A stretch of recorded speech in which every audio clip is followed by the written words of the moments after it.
Hey, good morning, Texas Barbecue. Here we are at what I like to call ground zero. We're at Louie Mueller Barbecue, and today we've got Wayne Mueller that's going to do a video for us. He's going to show us how we slice brisket. You know, we've got a lot of people that ask, you know, on the webpage on Texas Barbecue, how do you slice a brisket? And a lot of guys are showing us pictures, but today Wayne's going to break this thing down for us, and he's going to tell us what we're doing and why we're doing it. So here we are. Wayne is, I guess you could say he's world famous as far as being a pit master. And to me, this is real traditional Texas barbecue. You're like one of my, well, I tell you what, we're going to break some parts today. You're my favorite place to go. You're too kind, man. Thank you so much for coming in. You're welcome. I really appreciate that. So I guess what we're going to talk about today is how slicing a brisket, just the anatomy of the brisket, and what it is and why we do what we do. Right? Show us take us step by step, why we're doing it, and how we're doing it. Well, first off, a brisket is a bimuscular mass. That means it's two muscle masses that are joined together with some connective tissue.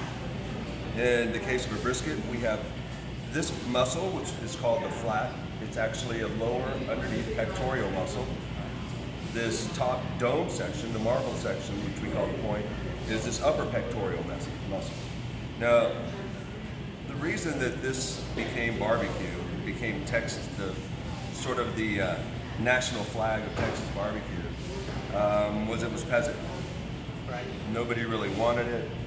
It required a mechanism of either braising, slow cooking, because you had a lot of tough connective tissue in a muscle mass, a collective, that literally was afforded 70% of a cow's torque, muscle, tension, locomotion. So it was a heavily used muscle, sort of like the breast muscle on a bird, always in use, right? So it is the most pronounced. It's also the toughest. So in dealing with the brisket, we had to cook it low and slow, really to break all of the collagen down, all the connective tissues down. But we can help this out a little bit as well and make this really as enjoyable in your mouth as possible. Make it as minimal chewy as possible. Butchers have known about this technique forever and ever and ever. It's called cross-grain cutting. The grains of the muscle mass, in its tension is where it finds its strength. So it's able to very elastically expand and contract. It's very durable in that manner.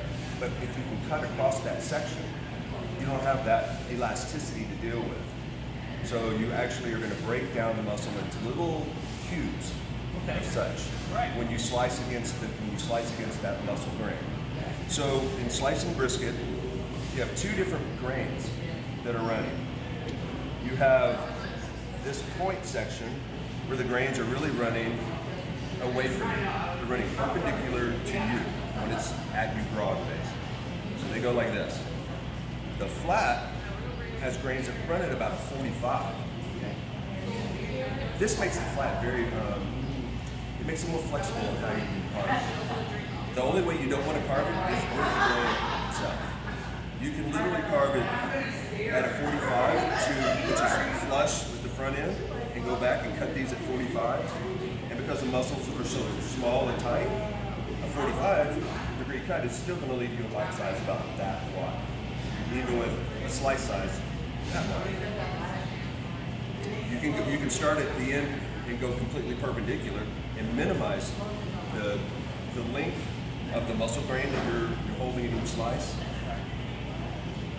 But to me, that leaves you a strange cut as you get up closer and closer to the point. So what we've traditionally done is work our way straight back, or if we have somebody requesting a moisten, which is more popular today than it was before, then we generally will cut it down the center. So we'll start there because it'll expose both the flat and then the fatty portion. So right here is the base. You can kind of see this muscle flips over this layer of collagen, this layer of intermuscular fat. Okay. At the base of that is the very edge of this top pectoral muscle. So we're going to hunt that out, and we're going to cut it parallel to the very end of the brisket. Okay. So this exposes just the very top part Look at that of the juice. point, and it shows, you know, fully all of the flat. Right. Okay. And you can see that we are cross grain, but the grain itself is at a 45, right there. That is just And we'll cut across that when we slice it out in this direction. We Okay. don't have to cut it this way. okay. For the flat, we don't go in the same direction, because remember I told you that these muscles are running left to right Yes. across this broadways. So we want to cut across them at a perpendicular. Yes. You know, if we started in the center,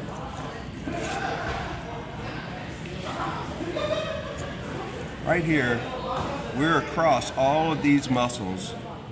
And again, we're at a 45-degree angle, since we're going either straight here, we're at a 45. Across here, we're still at a 45. Yes. So by taking this flat and not trying to make the smallest bite, but the most efficient bite, we can just literally make 2 cuts and expose both sides. Okay. And then choose whichever end is most delectable to our guest. In this case, we'll go cross cut. And what we have is all of these muscles, as you can see. This is the length. That is basically chewed for you. In the flat, you'll notice the length of that cut, again, is about that same size. It's basically pre-cut, pre-chewed for you based on how you just simply cut the brisket. Well, then you're just giving us some extra value by having it pre-chewed for us. That's exactly right. Wow. Here we are. We're basically getting a college course, 1 college semester. I guess, what is that, 3 credits? Yeah, we'll give you 3 hours of credit Yeah. This is for a fraction of the cost. This is just amazing. Wow. The flat. And again, by just cutting the flat, we can see that we've broken this section up. So as anybody cuts across it, no matter what bite size, all of the strands are going to be running this long, maybe. Right. It's not going to be hard to chew at all, unless it's severely undercooked. Now on this, on the fatty side, if we were to cut it long, it's just going to be hard to chew. It's not going to be presentable. Right. You know, you've got family and friends over. I think the biggest challenge with it is it becomes stringy. Right. So as you're trying, if you're using a plastic knife, they're not always the best. It's searing through everything. And so you have long chunks, really long strands of muscle fiber that you're chewing on, and sometimes they're not, maybe they're overcooked, maybe they're a little undercooked. And they just become a full mess in your mouth because they're all connected. It's just a little, I think it's just a little easier of chewing experience by cutting across all the grain. Make it easy right from the start. Well, Wayne, you have Wayne's once again come through for us. He's shown us, I think last time he showed us how to trim a brisket. He showed us how to season it. We talked about cooking it. Today, he's slicing it up for us. And this is truly like college credit right here. You know, this is Texas Barbecue 101, I guess. 101. Yep. And Wayne has come through for us again. Texas Barbecue, let me tell you, if you're looking for some great barbecue, great traditional Texas barbecue, this is the place to come. So y'all come on down as soon as you can. Get on that Texas Barbecue trail and come see Wayne. He's got you covered. Thank you, Wayne, very much. I'll shake that grease. Okay, let's do it that way. Thank you, Texas Pitmaster Barbecue. shake. Thank you. Take care.